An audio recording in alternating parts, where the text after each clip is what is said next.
Okay, so I'm pleased to be joined by Fred Fleitz. He was a Trump administration official and that he worked for the National Security Council in 2018. He also worked for the State Department under George W. Bush. And now he's a vice chair at the America First Policy Institute. So we want to talk to him about various aspects of the first Trump administration's record and what that might foretell about a second Trump administration. So, Fred Fleitz, thank you for joining us. Good to be here. So, I wanted to go through the Trump administration's policy on Venezuela, if you don't mind, in light of the election yesterday. The Trump administration, including this was spearheaded by John Bolton, who you were the chief of staff to for some time. Their idea was to inflict maximum economic pain on Venezuela with the idea that this would destabilize the government and empower the Venezuelan opposition.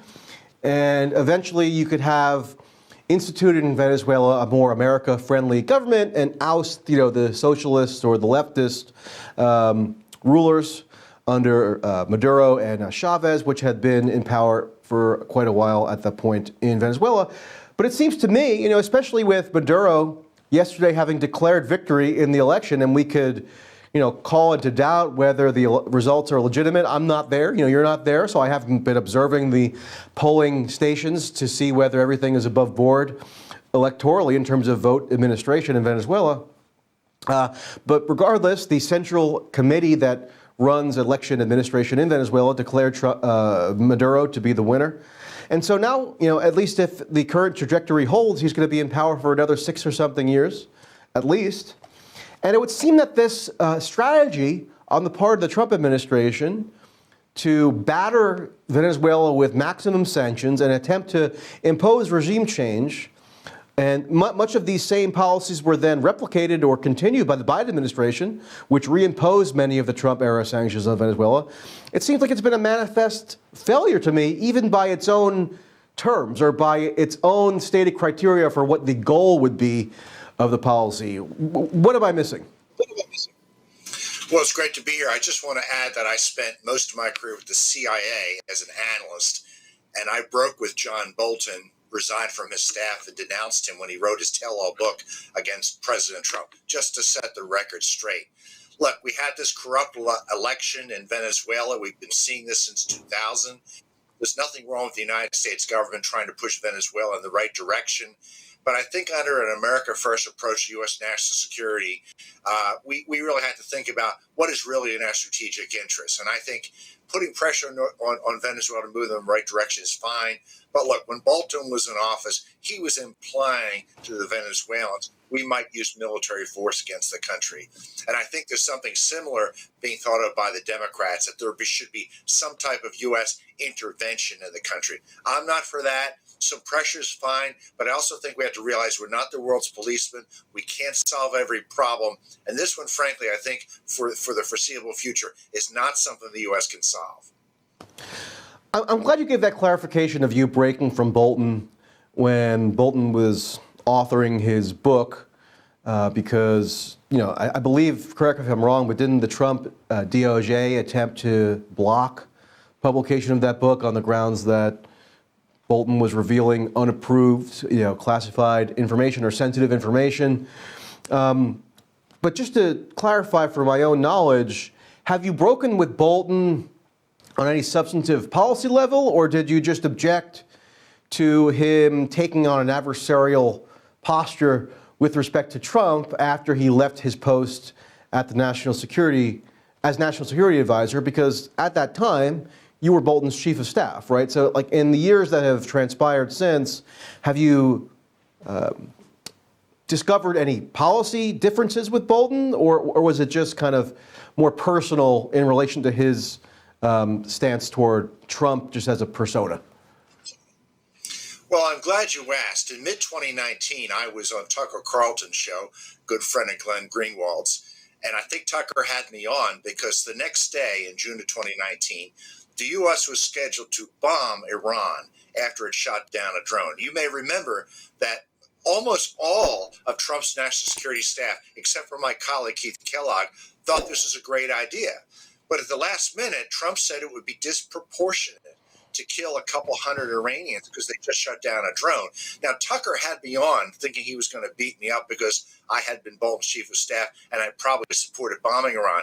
I did not. I thought that was disproportionate. And I want to keep our country out of unnecessary wars. I make that point in a new book that's been put out by the America First Policy Institute that I edited, An America First Approach to U.S. National Security. We need to have a strong military, a decisive president, use our military force decisively but prudently to keep ourselves out of unnecessary wars. Look, John Bolton, I think he served his country well during most of his career, but he really does want to bomb Iran, and that's something I've never agreed with him on. Okay, I want to pull up this excerpt of an article that you wrote for Newsmax in 2019. You bemoan, and this was when the Venezuela policy was ramping up, and the Trump administration to try to force some regime change. And you were lamenting that that Venezuela could turn into a new Russian outpost in the Americas. And so my question for you is, in light of this election, and of Putin congratulating Maduro and pledging to foster even closer ties between Russia and Venezuela, do you view it as within the ambit of America First to try to block any encroachment by Russia or China in the Western Hemisphere and basically reimpose some variation of the Monroe Doctrine, which is what was cited when the Trump administration was going forward with their attempt to impose regime change in Venezuela in 2019. Is it America First in your mind to try to have basically American hegemony in the entire Western Hemisphere, or does America First mean just worry about our own territory within our own borders, and if other countries in Central or South America want to develop ties with other powers, then that's their own prerogative? I'm not an isolationist, neither is President Trump. I am concerned at the growing relationships that Venezuela has struck with Russia and China and Iran. And I think the U.S. has to use a variety of tools, short of military force, to stop that. That's not in our interest. We should be working with our allies to stop that. We should make it clear to Venezuela that it is not in its interest to make these deals. I think that is an America First position. I don't think that we should be getting ourselves in more armed conflicts. We shouldn't be sending our troops abroad, our Navy abroad, for interests that do not affect our strategic interests. And this is something I think goes outside of that area, but that doesn't mean we shouldn't use other tools of statecraft to discourage these relationships. Okay, so now I want to go to your policy paper that you authored, as you mentioned before, with General Keith Kellogg in association with the America First Policy Institute. And it was reported a few weeks ago that you submitted this policy proposal to Trump. This is for Ukraine and coming to some sort of settlement in the Ukraine war. So just to clarify off the top, you did submit a version of this America First Policy Institute plan for Ukraine to Trump, and he received that plan. Can you just describe what that interaction was like and what you surmised from it in terms of whether Trump indicated receptiveness to the plan that you submitted to him for Ukraine? Look, I don't work for President Trump or the campaign. This is not a peace plan. It's a research paper. And what it does, it talks about how Biden's policies encourage Putin to invade Ukraine. Biden's policies made the war worse. And Biden hasn't been interested in discussing ways to end the war. Now, we have some ideas on how to end the war, but we say towards the end of the paper that Trump has his own plan to end the war, and he hasn't said what it is. Like many experts, we send our papers to a variety of people, including to President Trump. That's all I'm going to say about that. But this is not a peace plan. It is not a Trump document. It is, beyond that, I don't know what to say. I don't work for President Trump, and this doesn't reflect his position or those of the campaign. Oh, no, I'm not suggesting that it reflects his position. I just wanted to see if you would confirm that you submitted this plan to Trump and that it was received. And of course, we don't know what the ultimate policy approach that he takes is going to be. It's a research paper. It's a series of ideas. It's not a peace plan. Reuters erroneously called this a peace plan. Right. And if look at it, it's mostly a discussion of this terrible conflict and how we got into it and how to keep our country out of similar conflicts. And this happens when you have a weak American president. Biden's weakness caused Putin to invade. We go over that in great detail. And one thing we try to say is beyond trying to solve this conflict, how do we stop future conflicts like this from starting that suck up tax dollars and our military weapons that we need elsewhere? So among the prescriptions or among the criticisms in the plan or in the research proposal, which I read, is that you say that President Biden should have provided Ukraine with the weapons it needed to expel Russian forces early in the war, which leads me to conclude that the criticism of Biden is that he wasn't aggressive enough in provisioning arms to Ukraine, at least early on, which is different from, I guess, what you would think of as a more conventional notion of an America First approach to Ukraine. Obviously, America First is a very fluid concept. It can have different meanings to different people, but sending more and more high-grade weaponry systems to Ukraine than the Biden administration had, that might strike some as a bit counterintuitive in terms of what America First is. And then you also say that in terms of what the next administration ought to do, and again, this is theoretical. I'm not saying that Trump endorsed any particular aspect of this, but you do say that the United States would continue to arm Ukraine. You say that Ukraine would not be asked to relinquish the goal of regaining all of its territory, and that any negotiated end state should include provisions in which we establish a long-term security architecture for Ukraine's defense. Now, when Putin launched the invasion of Ukraine, I listened to his speech. I've read it several times. I read many of his other remarks. And one of the core grievances that he has articulated is that the U.S. And NATO have basically established their military architecture inside Ukraine to a degree that is intolerable for Russia. It encroaches on their sovereignty. That's the thrust of what Putin has said. And so if you're suggesting that a peace plan, or I know you disputed the Reuters characterization that it was a peace plan, but whatever kind of like future prognosis this document constitutes for how U.S. policy in Ukraine should be oriented, if it includes arming Ukraine, if it includes making no territorial concessions to Russia, at least in a permanent or semi-permanent way, and if it concludes shoring up or intensifying U.S. and Ukraine bilateral military ties, how does any of that address any of the core grievances of Putin that he claims are what spurred him to launch the war in the first place? So I guess my question is, isn't this a recipe for just perpetual war to be perpetuated, right? I mean, none of the structural conditions that gave rise to the war seem like they would be addressed by this. These are all good points. And I might add, we have a mess right now that was created by Joe Biden. And now we may have another president, Donald Trump, who has to solve this mess. And let's be blunt, it may not be solvable, although I think Trump has a pretty good chance to solve it. Now, in my paper, we discuss at length Putin's views about Ukraine, how he doesn't believe that Ukraine is a state. He doesn't believe in the nationality of the Ukrainian people. He does talk about the threats he thinks that NATO membership, EU membership poses to Russia. I don't agree with any of those things, but Biden knew that when he was dangling NATO membership in front of Zelensky. And I think it created a situation coupled with Biden's weakness that really tempted Putin to stage this invasion. But the question about what could have happened in 2022, once Russia invaded, Ukraine was doing pretty well, pushing the Russians back, surprisingly well, because the Russian army was much more backward, much less was not well equipped, and there was a window there that if Ukraine had received the weapons it needed, let's say by the summer, early fall 2022, it may have substantially push Ukraine back. Is this an ideal situation? No, but I'm just talking about the mess that Biden caused. After the fall of 2022, Russia was well dug in, and this arm Ukraine for as long as it takes approach simply made no sense, and we're not supporting that.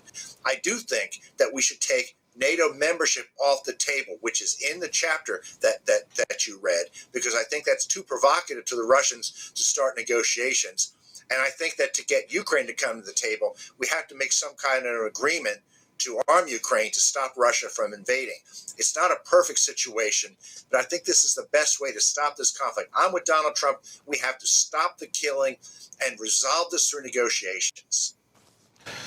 Correct me if I'm wrong, but did not the Trump administration also have, as a matter of policy, a commitment to Ukraine that it would eventually join NATO? I mean, Mike Pompeo went to Ukraine and reiterated, as a matter of U.S. policy that began at in 2008 at the Bucharest summit, at the NATO summit under George W. Bush, that Ukraine and Georgia would eventually join NATO, and that was repeated as a matter of policy in the Trump administration, and including by Pompeo verbally at many points when he was dealing with Zelensky or with other Ukrainian officials. So if it was provocative for Biden, and I don't even necessarily disagree that it was provocative, but if it was provocative for Biden to be dangling NATO membership ahead of the Ukraine invasion to Ukraine,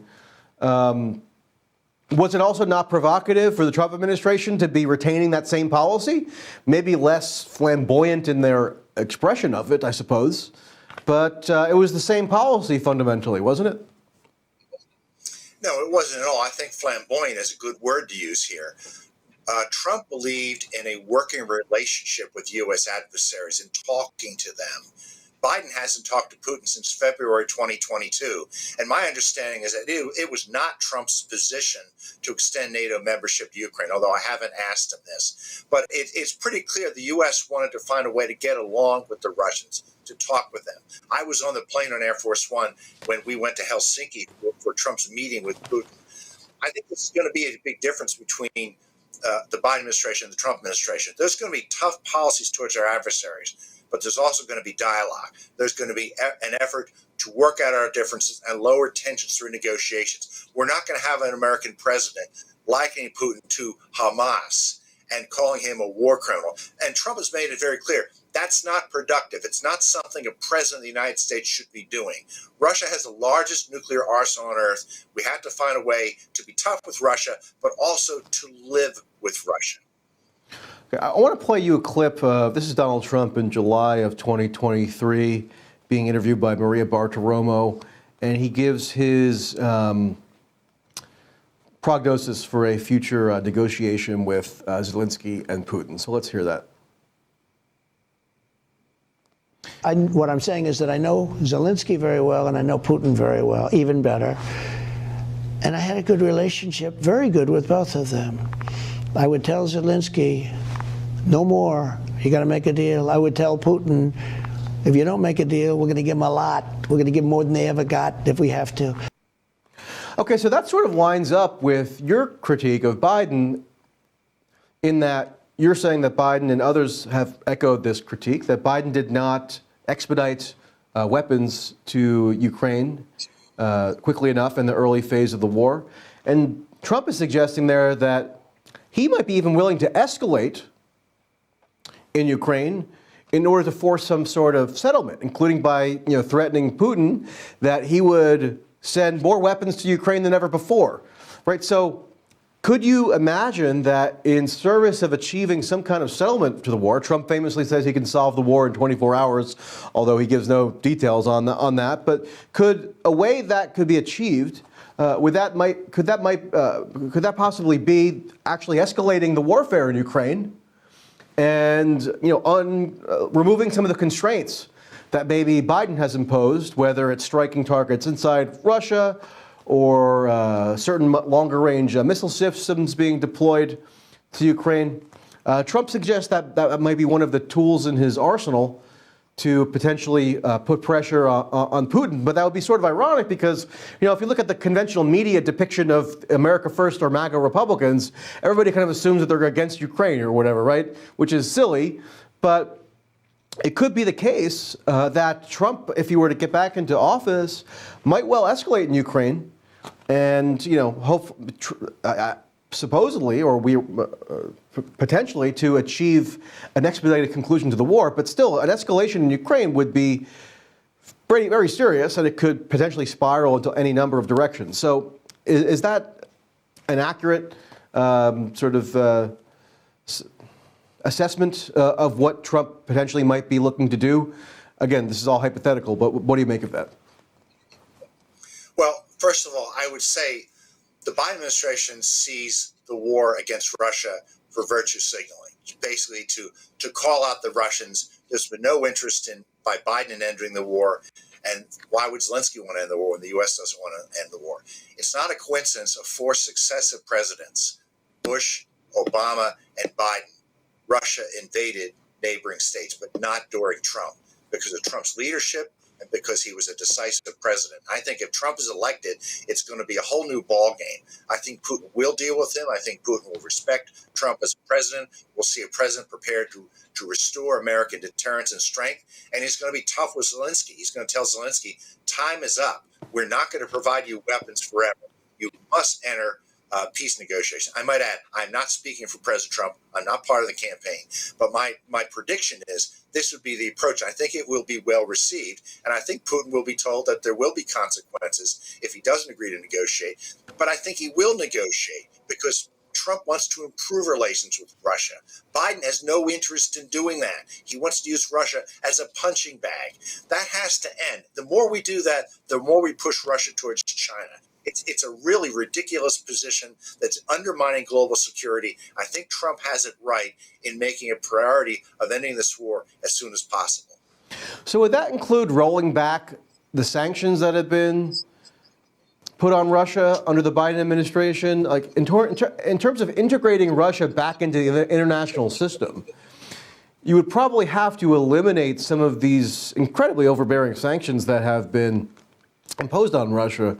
Right, and it's unclear, like much with the Trump second term forecast, as to what his attitude would be with respect to sanctions. You have people like Robert O'Brien, who is the national security advisor for a portion of the first Trump term, suggesting that a way for Trump, once he gets back into office, to force a settlement would be to actually accelerate or intensify U.S. sanctions on Russia and go even further than the Biden administration has by, for example, sanctioning the Russian central bank and that sort of thing.